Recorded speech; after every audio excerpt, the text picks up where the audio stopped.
Gênesis capítulo 3, versículo 6. Então, vendo a mulher que aquela árvore era boa para se comer e agradável aos olhos, e árvore desejável para dar entendimento, tomou daquele fruto e comeu e deu a seu marido, e ele também comeu. Versículo 9. E chamou o Senhor Deus ao homem e perguntou: onde estás? Uma conversa. Tudo se baseou com uma simples conversa. Algo que deveria ter sido apenas um monólogo da serpente, mas acabou virando um diálogo que nunca deveria ter acontecido.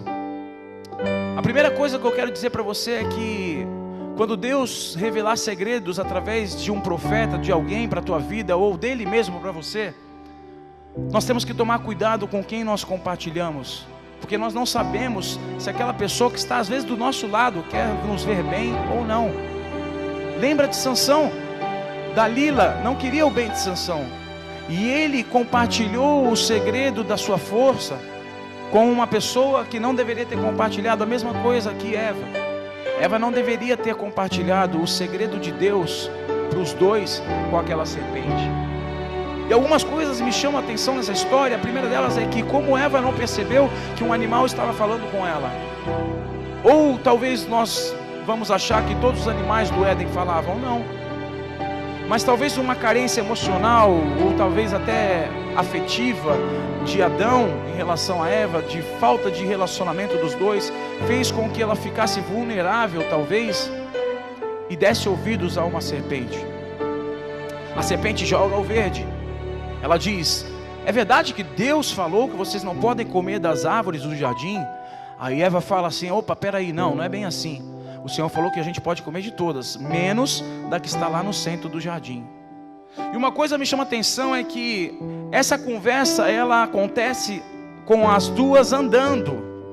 A Bíblia não diz na letra, por isso que esse canal ele vai abençoar muito a tua vida. Na letra não diz que elas estavam andando, mas se nós vemos a revelação de Deus, as duas estavam caminhando. Sabe por quê? Porque quando Eva responde para a serpente, ela diz: Deus falou que nós podemos comer de todas as árvores, menos dessa daqui, ou menos daquela ali.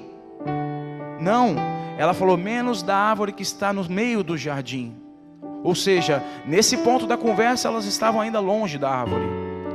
Mas a serpente sagaz, a serpente astuta, usada por Satanás, ela começa a jogar a isca para Eva e a fisgar aquele peixe e arrastar ele até o território onde Eva não deveria jamais pisar. E elas começam a andar juntas. E elas começam a bater um papo que antes era um papo informal, e há uma réplica, depois uma tréplica. Elas começam a ter um relacionamento, e ela começa a andar em direção ao território que não deveria ir. Sabe, meu amado, mesmo no jardim de Deus há limites. Há limites que Deus determinou para que nós não possamos ultrapassar esses limites. E Deus determinou limites para Adão e Eva. Tudo eles poderiam fazer, e aquele seria um voto de confiança deles para com Deus. Mas Satanás veio para matar, roubar e destruir. Lá naquela árvore não tinha em volta dela perigo de morte, não tinha cerca elétrica, não tinha arame farpado, nada disso. Apenas um limite invisível que deveria estar no coração de Adão e Eva, e jamais poderiam invadir esse território. Então Eva vira para a serpente e diz assim: olha, Deus falou que se a gente comer desse fruto aqui, elas já estão perto agora da árvore. Ela fala assim: a gente não pode comer, senão a gente vai morrer. E a serpente vira ironicamente e fala: morre não, vocês não vão morrer não, vocês vão ficar como Deus, vocês vão ser como Deus, vocês vão conhecer o bem e o mal. E aí Eva pega aquele fruto, ela começa a olhar para a árvore, pega do fruto que não podia comer, e ela come. E além dela comer aquele fruto, ela leva até Adão e dá também para ele. Comeram daquilo que não podia comer. E aí o pecado entra na vida do homem. Ele desobedece a Deus, invade os limites que não deveria invadir, e aí acontece o pecado. E o que acontece depois disso? É interessante notar que a serpente, ela foge, ela some de cena. Satanás, ele faz isso conosco, ele joga iscas. E se nós formos imaturos na fé, crianças espirituais, nós vamos comer daquela isca. E quando ele conseguir aquilo que ele quer, porque ele veio para matar, roubar, destruir, ele sai de cena e te deixa na mão. E aí depois vem o sentimento de culpa, o pecado. E ele tenta fazer isso com você. Ele tenta te levar a lugares que você não pode pisar, a ultrapassar limites que você não pode ultrapassar. Geralmente são coisas agradáveis aos olhos, é até bacana, é bonito.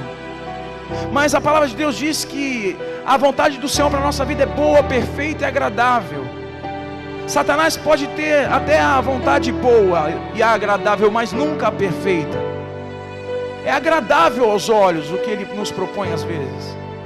O prato muitas vezes parece ser bom, mas quando você come daquilo, você fica pesado.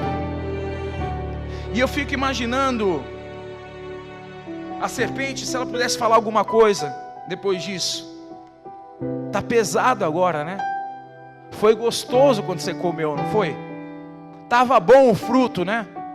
Eu joguei a isca, você caiu direitinho. Agora você não tem jeito. A mão de Deus vai pesar sobre a tua vida. Satanás, ele é acusador. Ele joga a isca, ele joga o prato sujo, que aparentemente é bonito aos olhos, mas o final dele se torna pesado. E o pecado faz o homem ficar pesado. E quanto mais você peca, mais pesado você fica, mais acusação vem sobre a tua mente. E aí um olha para o outro e vê que os dois estavam nus, e eles se envergonham da nudez um do outro. E veja um detalhe interessante: um olha a nudez do outro. Adão não percebe que ele mesmo está nu, nem Eva, mas Adão olha para Eva e Eva olha para Adão, e eles percebem que eles estão nus, estão vulneráveis, porque o pecado, ele faz você ficar vulnerável, meu amado.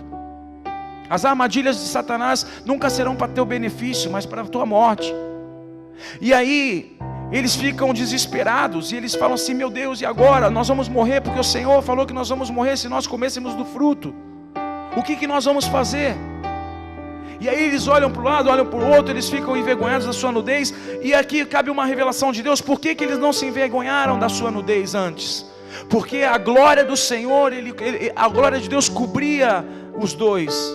Lembra de Moisés, quando Moisés subia ao Monte Sinai para falar com Deus? Quando ele descia, o povo, quando olhava para Moisés, via o rosto de Moisés iluminado, porque a glória de Deus, ela transparecia sobre Moisés, e aquilo que estava por trás daquela luz, as pessoas não conseguiam ver. É exatamente isso que acontecia com Eva e Adão. A glória de Deus estava sobre a vida deles, mas quando o pecado entra, toda aquela roupagem de glória cai por terra, e eles ficam envergonhados. E aí eles têm uma ideia brilhante. Eles falam assim: olha, tá vendo aquelas folhas de figueira ali, Eva? Vamos medir o nosso corpo e vamos fazer aventais para nós. E os dois começam a medir o corpo um do outro e começam a se cobrir com avental. E aqui vai uma revelação, outra revelação de Deus para a tua vida.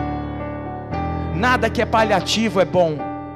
O que Deus tem para você é eterno. O que Deus tem para você é duradouro. Não é algo que vai tapar buraco. E é isso que eles fizeram. Sabe por quê, meu amado? Porque avental, ele só tampa a parte da frente, mas os fundos ficam encobertos. E quantas pessoas estão andando assim hoje em dia, nas igrejas, nas ruas, no trabalho, estão muitas vezes mostrando uma aparência pela frente, mas por trás são outra coisa, tem uma outra cara, um outro estilo de vida, são pessoas completamente diferentes. É uma coisa na igreja, mas lá fora é outra. Usam um avental que parece ser um avental de santidade, mas na verdade está cobrindo metade do corpo, a outra metade atrás está descoberta.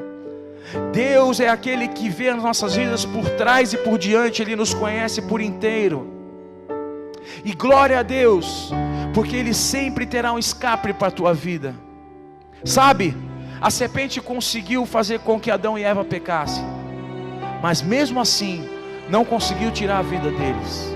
Mesmo assim não conseguiu tirar eles de dentro do jardim, porque não tinha poder para isso. Apenas Deus poderia fazer. E aí Deus, em sua infinita misericórdia, Ele vinha todas as tardes conversar com os dois. E E ele passava a virada da tarde para falar com Adão e Eva e bater um papo com eles. E ele veio mais uma vez. Só que eles não estavam naquele ponto de encontro mais. Eles estavam escondidos. E Deus pergunta: onde vocês estão? Vocês acham que Deus não sabia onde eles estavam? Claro que sabia, porque Deus é onisciente, é onipotente. Mas é como se Deus estivesse falando assim: aonde vocês foram parar sem a minha presença? Eu quero te dizer uma coisa, você que está desviado da fé, você que não acredita mais em nada porque talvez tenha se decepcionado com pastores, com líderes evangélicos, com igrejas. Eu quero te dizer que sempre há um escape de Deus para a tua vida. Deus, Ele preparou todas as coisas. E aí um animal, ele pega um animal ali naquele jardim, mata aquele animal, tira a sua pele e cobre Adão e Eva. E a partir de agora, aquilo que era paliativo, ele tira aquele avental e coloca algo duradouro. Porque você colocar uma roupa, uma pele de animal, ela dura. Porque o avental, com o passar dos dias, vai apodrecer as folhas. As folhas vão ficar amarelas, vão ficar marrom e depois vão apodrecer e vão cair. E aquilo que é paliativo vai cair por terra e a nudez do pecado vai transparecer novamente. Mas o que Deus tem para você e para mim é algo que é duradouro e eterno. E isso já estava apontando para a vinda de Jesus na terra, para morrer em favor da vida do homem. Alguém teria que morrer para que o homem pudesse ser perdoado do seu pecado. Já era uma simbologia lá no Gênesis daquilo que iria acontecer lá no Novo Testamento. Algo que seria paliativo, e Deus deu as vestes para ele e eles se cobriram. E agora não estavam só pela frente, mas por trás e pela frente estavam totalmente cobertos. Mas aí você pode me perguntar: pastor, mas Deus falou que no dia que eles comessem daquele fruto eles morreriam. Então Deus mentiu? Não, Deus não mentiu, porque eles morreram. Eles não morreram exatamente no momento que comeram o fruto. Eles morreram tempos depois, porque o homem foi criado para viver eternamente como Deus. Porque quando Deus disse lá no início da criação: façamos o homem à nossa imagem, conforme a nossa semelhança, era para que o homem vivesse eternamente ao lado de Deus e pudesse desfrutar da presença de Deus todos os dias. Mas com o pecado, os dias foram começando a contar para a morte. A palavra de Deus é irrevogável, e ela se cumpriu, porque tempos depois Adão e Eva morreram. Mas eu quero te dizer uma coisa nessa noite: Satanás, nessa noite ou nesse dia, eu não sei se você está vendo esse vídeo pela manhã, pela tarde ou pela noite, mas Satanás não tem a capacidade de te tirar do jardim de Deus. Ele não pode te tirar do jardim. Por mais que você esteja escondido pelo pecado, por mais que você esteja escondido porque o pecado te trouxe vergonha, por mais que você esteja afastado de Deus, Ele continua te chamando, meu amado. Ele continua te dizendo: minha amada, onde você está? Eu quero transformar a tua vida, eu quero te resgatar, eu quero te renovar, eu quero te chegar mais perto. É isso que Deus tem para você e para mim. Sempre haverá um escape para quem tem a presença de Deus na sua vida. Por isso eu queria terminar essa palavra dizendo: você que está afastado dos caminhos do Senhor, não ligue para homens, não olhe para a placa de igreja, porque homens falham, eu falho, todos nós falhamos, igrejas falham. Mas existe um que sempre estará te chamando: onde estás? Não entre mais na conversa do inimigo.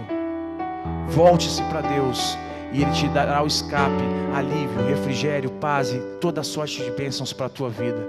Deus te abençoe, fique com Deus, amém.